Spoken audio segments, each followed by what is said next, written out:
Ran. Run. No, ran. So, eto na nga mga Hubby Bees, tahimik sa bahay today. Si Hubby Rai pumasok ng office. Si Ate Rose, masama ang pakiramdam. Pero alam ko nandito si Lindy sa bahay.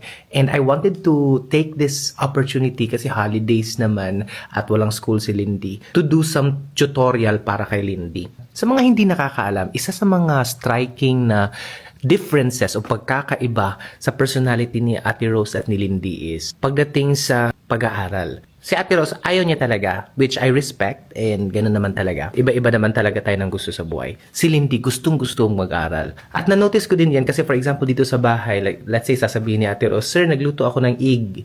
Sasabihin ko, Ate Rose, egg, hindi egg. Sasabihin ni Ate Rose ako, ay, ganun talaga yung salita namin, sir. Ganun si Ate Rose. Yun ang personality ni Ate Rose. Tapos, si Lindy naman, kung i-correct mo yan, like, sasabihin ni Lindy, Sir, may egg po. Sabihin ko, Lindy, egg, hindi egg. Sasagot yan si Lindy, egg. Ganon. Ganun si Lindy. Siya yung tipong pag i-correct mo or pag iti-train mo, gusto niya matuto. Ganon. So, it's different personalities and there's nothing wrong with having different personalities. Pero kasi natutuwa ako pag may nakikita akong passion na matuto at mag-aral. Parang gusto kong paglaanan ng oras na turuan. Kaya today naman, since nandito lang sa bahay si Lindy at Holiday, gusto ko siyang turuan ng mga basic pronunciation exercises para mag-improve yung kanyang diction at pronunciation. So, eto na nga, si Lindy. Hi. So, today, dahil wala kang class, magka-classic ka. Kasi di ba sabi ko sa'yo, tuturuan kita para mag-improve yung English mo. Gusto mo ba mag-improve yung English mo? Gusto po. Balik tayo sa basic. Sa alphabet, merong vowel at merong consonant. Alam mo yung vowel? Apo. Ang vowel ay eto.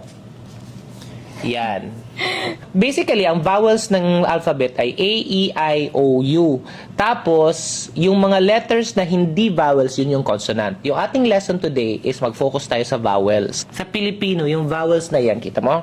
Sa Pilipino kasi, A, E, I, O, U. A, E, I, O, U lang. Sa English kasi, hindi ganun yung bigkas. Ano po? Kaya yung Pilipino, pag nagbibigkas ng English na words, parang kakaiba, may accent, may ibang diction because yung ating alam lang is A, E, I, O, U. Kaya pag sinabi mo, for example, bag, ang Pilipino, sasabihin bag talaga. Diba? Bag, cat, ganon tayo because yun yung nakasanayan natin A, E, I, O, U. So pag sinabi mong mansanas, apple. 'Di ba? Apple, ganon. Pero sa English kasi iba. Sa English, dalawa ang klase ng vowels. Pwede siyang long at short. Can you say that with me? Long vowels. Long vowels. Oh, hindi vowels, vowel. Vowels, alam mong vowels? Yun yung chan mo. Yung lumalabas sa yung pupo. Vowel movement yun. Ang long vowels sa English, ganito ang bigkas. A, A, E, E, I, I, O, O, U. U. Oo.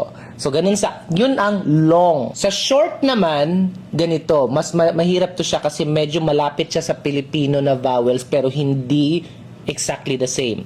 Sa English short vowels, ganito ang bigkas. A, A, correct. E, E, E. E, Not E, E.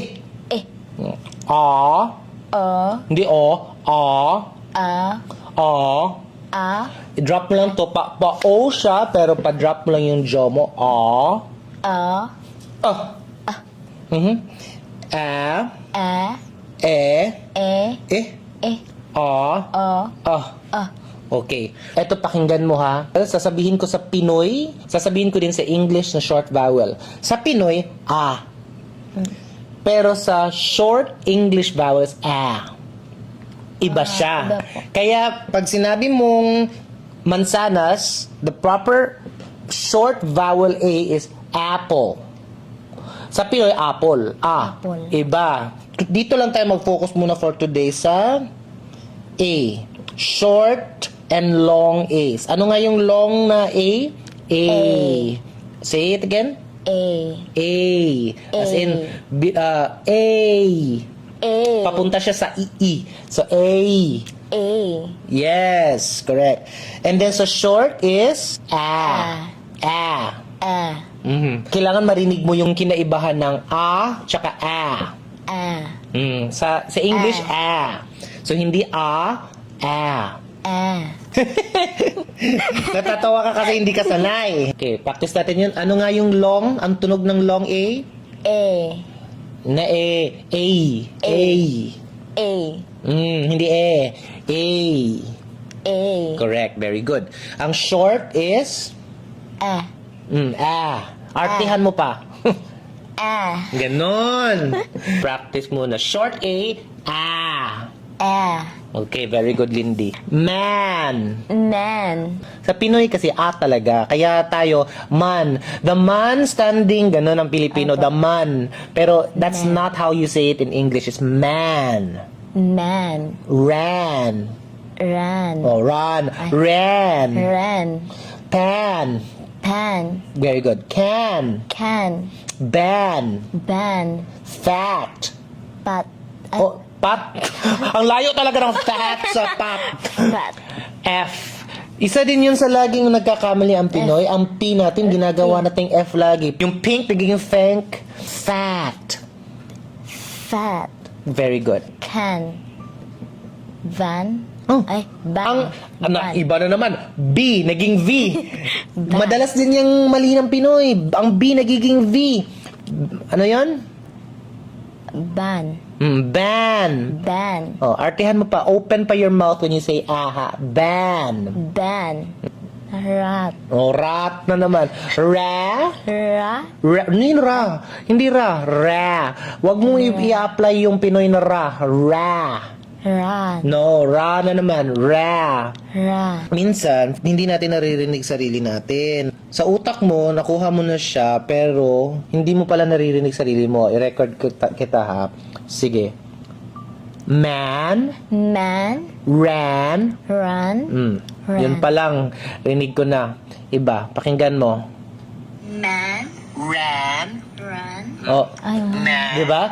Sabi ko sa'yo, sabi ko ran, sabi mo run. Ran. Run. No, run.